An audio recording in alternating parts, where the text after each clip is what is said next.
So linear first order ODE. When is a first order ODE said to be linear? A first order ODE is said to be linear if it is in the form dy over dx plus py to be equals to q. Because you are differentiating with respect to y, where, with respect to x, where p and q are functions of x. Where p and q are functions of x. So that is to say, when somebody gives you something like x squared dy over dx plus xy is equals to maybe 3x cubed. If you look at this problem, you can divide all through by x squared. You can divide all through by x squared. Then you end up with dy over dx. X goes here, 1 remain with x plus dy over dx plus 1 over x into y.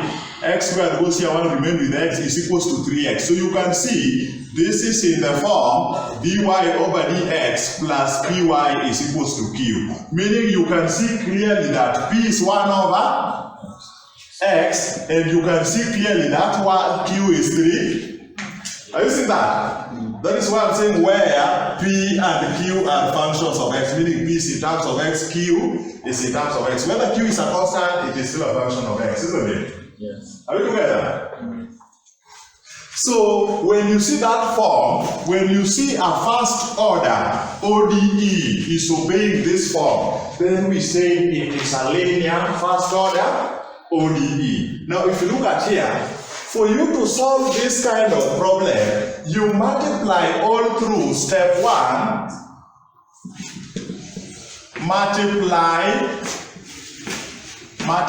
by r, where r is another function of x. Multiply all through by r. Multiply both sides of the equation by r. You will end up with r dy over dx plus pry is equals to qr. Meaning you multiply both sides of the equation with r, isn't it?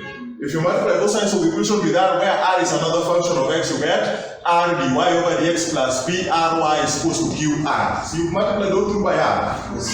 Having done that, that is Roman 1, having done that, the next thing you can see here, we have r dy over dx, here we have ry. Now if you look at this ry, if you take ry to be a product of two functions, the moment you take r step, you differentiate y with respect to x. So you see, so it is like a case whereby you add this ry. If you differentiate this ry with respect to x, this ry, if you differentiate it with respect to x, what do you get? See, this is a product rule.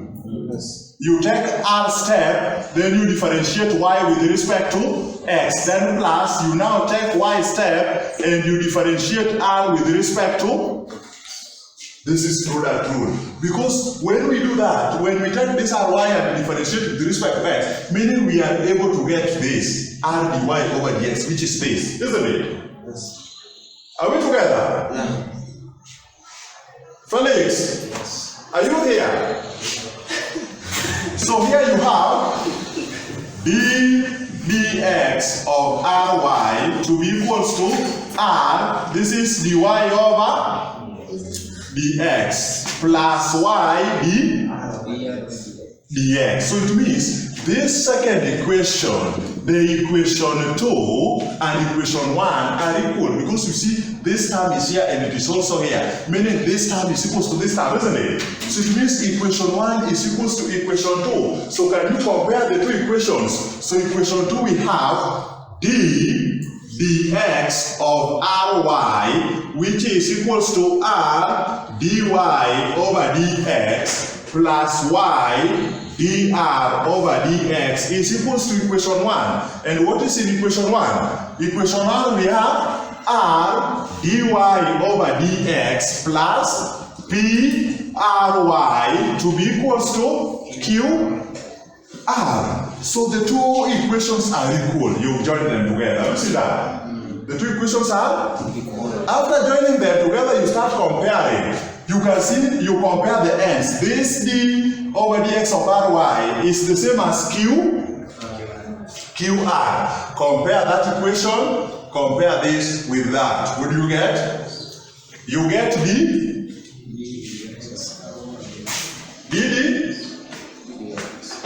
dx of ry is equals to qr. Look at that.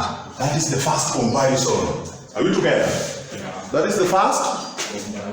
Then the second comparison, you compare this middle term. You compare this middle term with this, meaning the whole of this term is equals to the whole of this term, isn't it?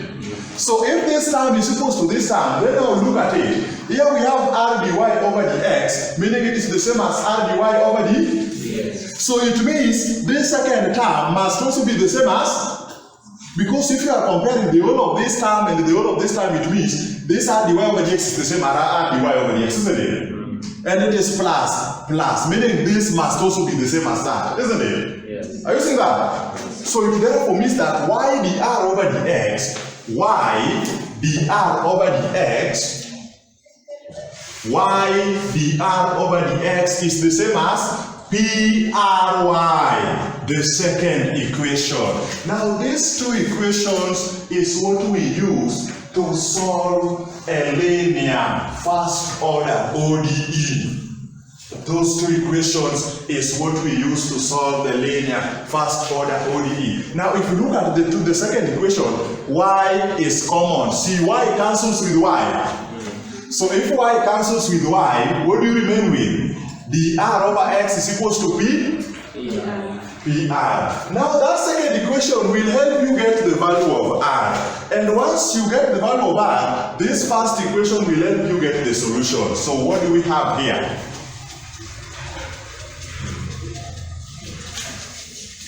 Start with the second equation, which helps you get the value of r. dr over dx. dr over dx is equals to PR, so you can separate the r's on their own and p dx on their own, because p is also a function of x, isn't it? Are we together?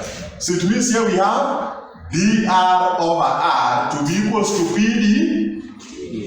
dx, isn't it? Are we together? It's equals to p.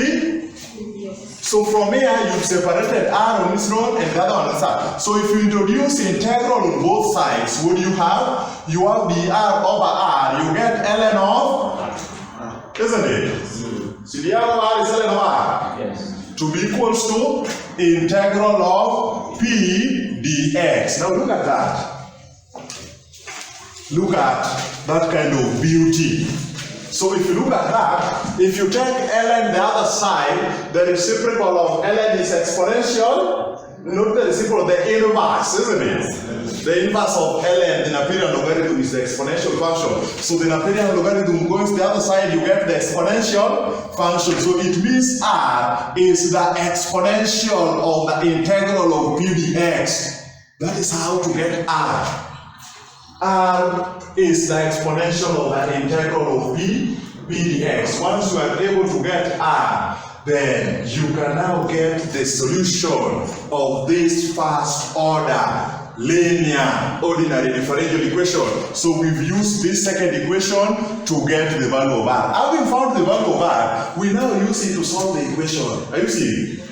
What is our equation? Our equation is here. We have d dx of ry to be equals to what? Q r. So if you take dx the other side, we have dry to be qr dx. Remember, both q and r are functions of x, meaning they are integratable, isn't it? So if you introduce the integral on both sides, integral goes with d, you remain with ry to be equals to integral of qr dx, and that is the solution of the differential equation.